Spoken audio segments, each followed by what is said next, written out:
Pendant les 6 ans où Jacques Glowinski a été administrateur du Collège de France, j'ai été à ses côtés le vice-président de l'Assemblée des professeurs.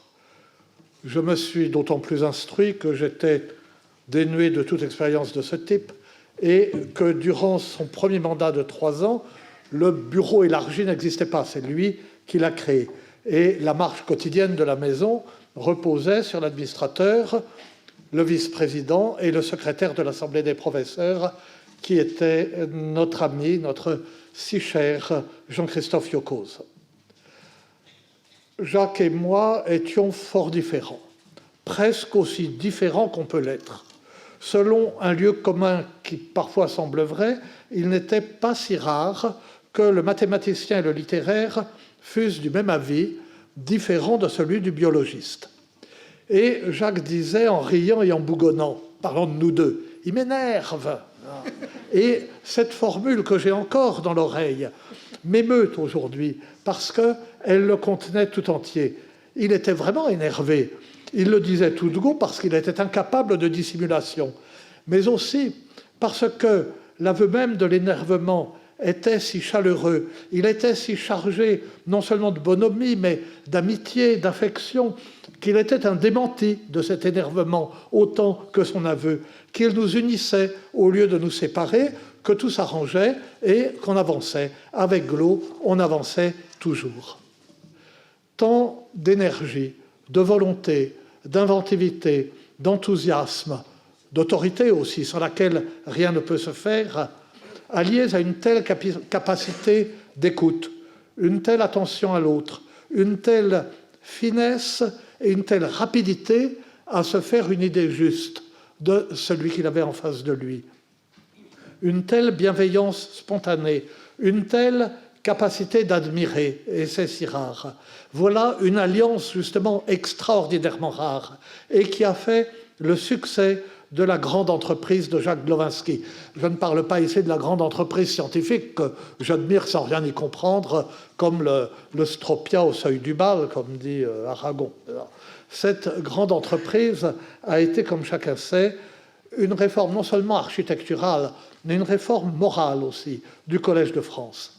Et elle a réussi parce que Glo n'a pas voulu réformer pour le plaisir d'être l'homme sur qui repose la réforme et le changement, pour être l'homme du changement, pour le plaisir de faire du neuf et d'envoyer le vieux à la réforme, comme on dit.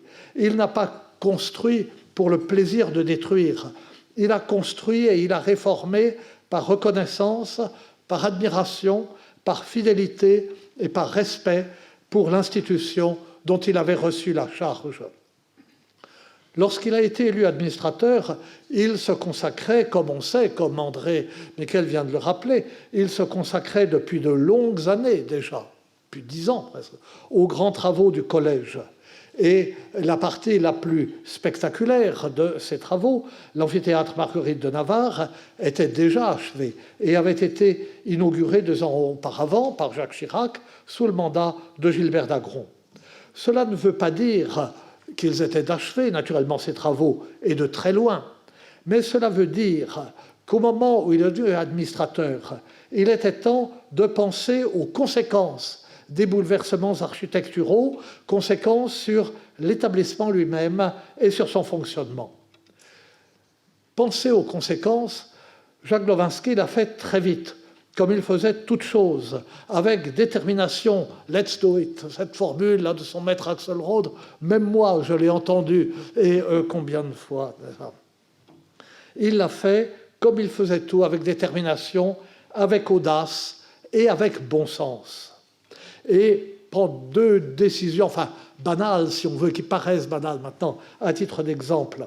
La première, essentielle, et là on a parlé, a été d'implanter de grands laboratoires au collège et sur ces sites même, de considérer que ce n'était non pas une règle absolue, mais qu'il était naturel que les professeurs amenassent leur laboratoire au collège. Et il l'a fait malgré une opposition politique parfois très vive et qui était incarnée en particulier par Claude Allègre, qui était un homme puissant à l'époque.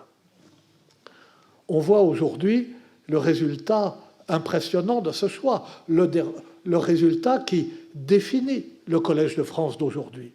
Et la seconde, beaucoup plus modeste, mais enfin je parle de choses littéraires, alors je suis désolé, a été de profiter des nouveaux amphithéâtres et des ressources techniques qu'ils offraient, non seulement pour attirer au cours du collège un public plus nombreux, mais encore pour toucher le public virtuel empêché d'assister en semaine et aux heures ouvrables à des cours donnés dans le 5e arrondissement de Paris. En ces années lointaines, l'email existait à peine et les ressources de l'Internet, pas du tout. Glo m'a chargé de négocier avec France Culture la diffusion intégrale chaque année sur les ondes des cours d'une dizaine de chaires du collège. Naturellement, pas tous les cours. Il y a des cours, les cours des vrais savants ne peuvent pas être diffusés sur France Culture puisqu'ils sont savants. Mais les nôtres, c'était possible. Donc, une dizaine de cours, mais la série des 26 heures, ou des etc. Bon. Et l'entreprise a été un succès. Et si bien que, lorsque quelques années plus tard, sous le mandat de Pierre Corvol et grâce à lui, le collège a tiré parti des possibilités immenses et dont il a su tirer parti avant même qu'on mesure à quel point elles étaient immenses, de la diffusion en ligne, en podcast, par vidéo aussi bien que par audio avec traduction simultanée, etc. Eh bien, au moment où le collège, sous Pierre, si je puis dire, a fait ce bond, là, il y était prêt, n'est-ce pas? L'élan était pris, là, et les cours sont passés sur la toile sans même que les professeurs s'en aperçoivent, ou presque. Ça allait de soi. Grâce à Jacques Glowinski, nous avons trouvé tout naturel d'être les premiers sur le marché. Un marché gratuit, bien sûr, et cette fois grâce à Pierre Corvol et à la Fondation Bettencourt. Tout cela paraît aujourd'hui aller de soi. Ça n'allait pas du tout de soi. Implanter au collège même les laboratoires des professeurs, plus les équipes accueillies, mais que se passerait-il quand le professeur partira en retraite alors qu'il n'y a pas de continuité des chaires au collège? Comment résoudre les problèmes d'aménagement des locaux, de carrière des personnels, etc., avec des disciplines qui se renouvellent? Insoluble. Insoluble. Regardez le collège aujourd'hui. Les cours du collège diffusés sur France Culture et entre 5h et 6h du matin, c'est l'heure retenue les premières années. Qui écouterait ces spécialistes parlant de leur domaine de recherche pointu, même s'ils étaient littéraires? Les camions revenant de Rungis, les taxis en route pour Roissy, à cette heure-là. Eh bien, dès le début, nous avons eu autour de 150 000 auditeurs à comparer aux 400 places de l'amphithéâtre Marguerite de Navarre et aux 200 places à peine de l'ancienne salle Bergson, où les plus vieux d'entre nous ont fait leur leçon inaugurale et donné leur cours. Tout cela a été rendu possible par l'énergie, les idées, l'audace de Jacques Glowinski. Mais rien de tout cela n'aurait été possible. Et même tout cela qui comportait une prise de risque chaque fois aurait probablement tourné à la catastrophe sans son respect de l'institution. Il aimait rappeler son parcours personnel, qui était exceptionnel, comme vous savez, et émouvant, par l'intelligence et le courage dont témoigne ce parcours, par son origine, par le destin des siens, par ce qu'a représenté pour lui et pour eux deux sa rencontre avec Isabelle.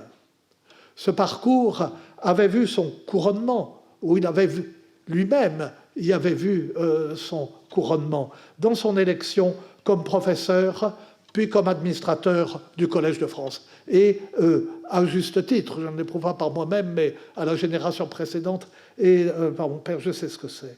Il en était profondément reconnaissant au Collège, car il avait ancré en lui la véritable élégance, ce qui est le critère de l'élégance, qui est de savoir être reconnaissant.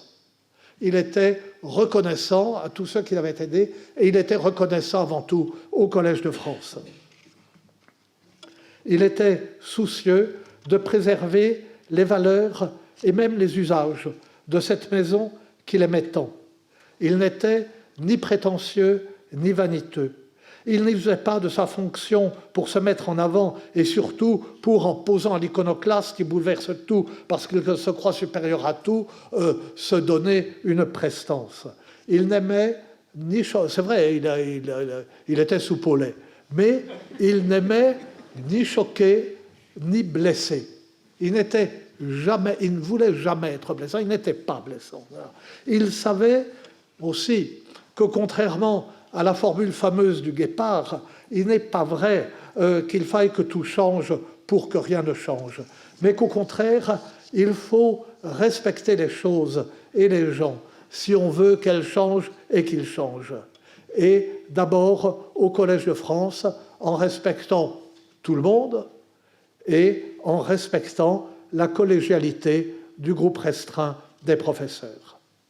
Il mesurait évidemment que les changements qu'il introduisait au collège entraîneraient un gonflement, voire un changement d'échelle de l'administration. Il respectait les compétences de l'administration comme il respectait toutes les compétences de tout le monde. Mais il savait aussi que pour que le collège conservât sa liberté et son caractère, il était indispensable que l'administrateur fût constamment présent, qu'il eût l'œil à tout et qu'il fît sentir à chaque instant qu'il était seul maître des décisions sous le contrôle de l'Assemblée des professeurs et d'elle seule. Et cette autorité, il l'avait. Jacques Glowinski, chaleureux et détendu dans ses manières, profondément amical et attentif à chacun, avait de l'autorité et il avait de la tenue. Il avait une conscience très aiguë de ce qu'il devait au collège.